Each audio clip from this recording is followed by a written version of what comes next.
stuff over and over.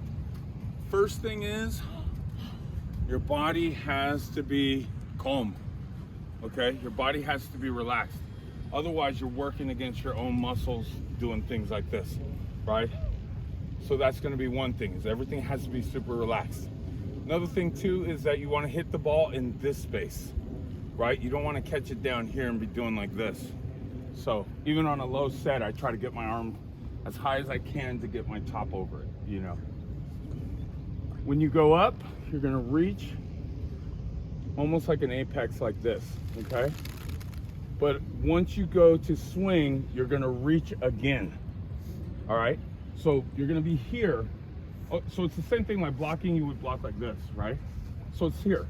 You would reach again, right? This hand will fall back a little bit here.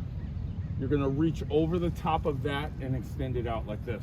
And that'll make sure that you're fully extended when you hit, okay? But just keep it super calm, right? Super calm. Also, your full extension is not this, it's this. If you say, what's your highest point of reach? It's here, not like this. That's why people are hitting balls like that. You know what I mean? You wanna make sure that you understand that when you snap a ball, it has to be like this.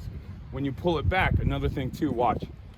Instead of pulling it back and doing like this, what you do is just move your back and the ball will slide into here and then you fire it out.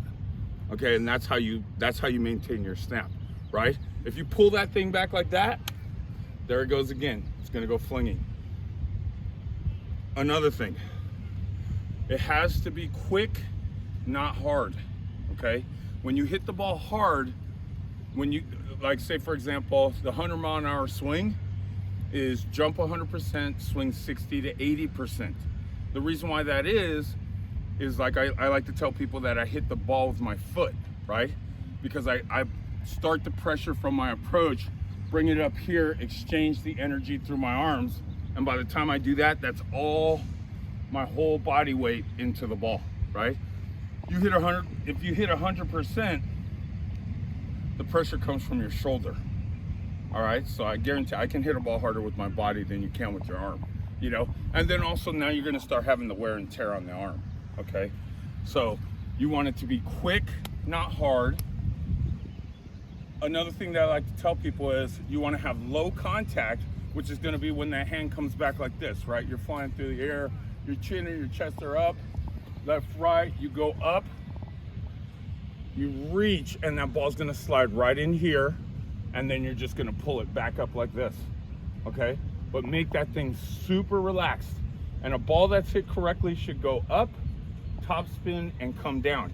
It should not go down, okay? Even if I hit a ball as hard as I possibly can, it will release from my hand and arc out. Arcing out like that is going up. Then it'll come down and explode off the ground instead of doing like this, okay? Then the next thing is your approach. When we practice the approach, we're only practicing the last step to the contact. You have to be able to be like way back here.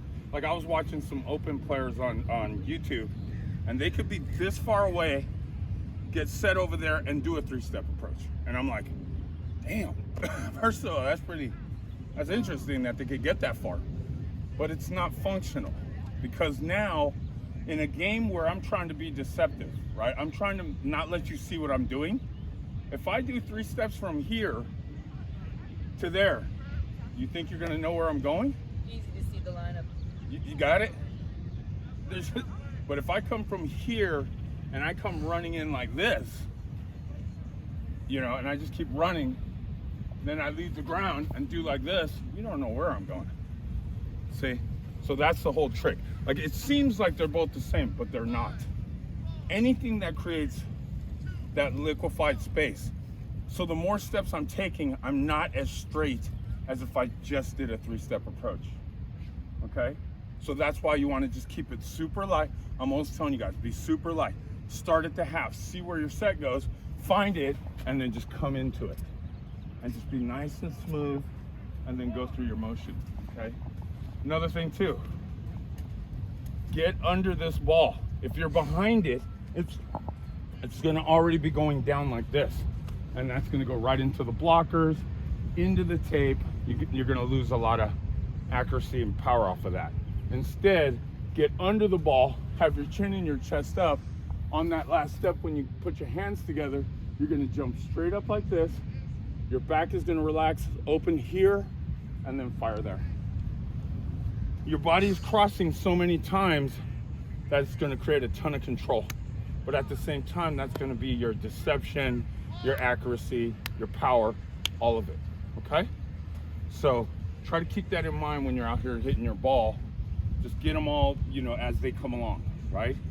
Quick, relaxed, up. Oh, here's another one, major. When you're doing your approach, the way I described it when I saw some of the old school top players, it looked like they were jumping up to go up, right? They don't go like this. They don't do it. It's like when you're playing for money or something, you never want to lose sight of the ball. So their head is up like this, and they're just like this, and all of a sudden they're in the air, you know, because they're not going to go down to create that impact to go up. They're just going to go lighter, lighter, boom, and explode, okay?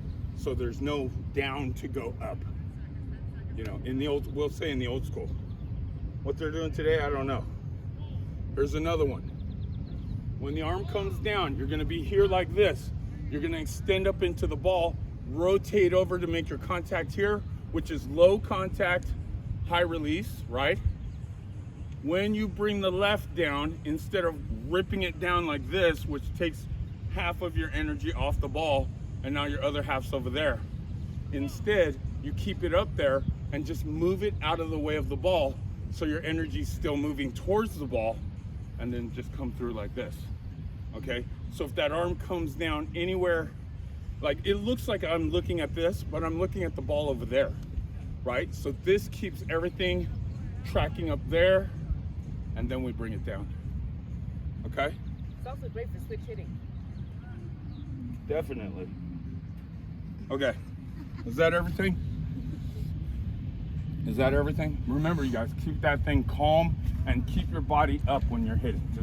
And you want to feel like you're pulling yourself into a line like this instead of a box like that. You know, like I watch hitters all the time on all levels, and when they land, when they do their approach, they go boom like this. And I'm like, how do you even leave the ground? If the guy did it right like this, he would fly over the net, because these guys are absolutely flying nowadays, okay? But if you put your feet together, it makes more sense that you're gonna explode up than if you create a base. You see what I'm saying? But they're literally, you can look on YouTube, they're literally doing it like this. And I don't even know how they get up. Yeah. Can you make that one note about the boxer analogy, this versus the martial artist? Oh yeah. So that's the quick, not hard, okay? You jump 100%, but you swing 60 to 80% so that you're quick, right? So, you know, I always tell people like this, barroom brawler is gonna hit you like this, right? You know, he's gonna wind up, you know, they've done it to me before. So I saw the thing coming from over there. I was super drunk, so I just held my hands up like this and just took the hit like that and spun out, right? But if I hit someone, I hit them like this, and they're just gonna get knocked straight out, because you can generate more energy coming straight into something than going around it like this. You think you're using your body here, but when I go like this, I'm using all my hip energy, my knees, my legs, and my whole body's going right through that thing, right? So when you hit the ball, you want to do the same thing here. You want to jump up. When you go in the air, you should feel this kind of suspended feeling. And then once you're in that space, that's where you want to start looking at your target and start kind of like aiming at it. And then once you hit that thing, just go through it, and the rest will happen by itself. Okay? That makes sense? Mm-hmm. Yes. Also, we do not hit balls off the side like this. We do not do like this. I don't care if it's called thumb up, thumb down. We don't do it. We go just like this, because we want that control. You know what I mean? If I want to rip, I'm not gonna go like this and go like that and it's 5 feet out of bounds. When I can do the exact same thing, take a little more time, put my hand right on it, and take it down the line. turn this way, come up like this, put my hand right on it, and go right there on that cross. Okay? So that's the reason why we're always like, oh, you got to do it this way, you got to do it this way. We want the control, we want the power, you know, and everything that comes with it. Okay? And the success. All right? Awesome. Thanks, Let's go. Mika. Okay, now let's put the servers in. Services.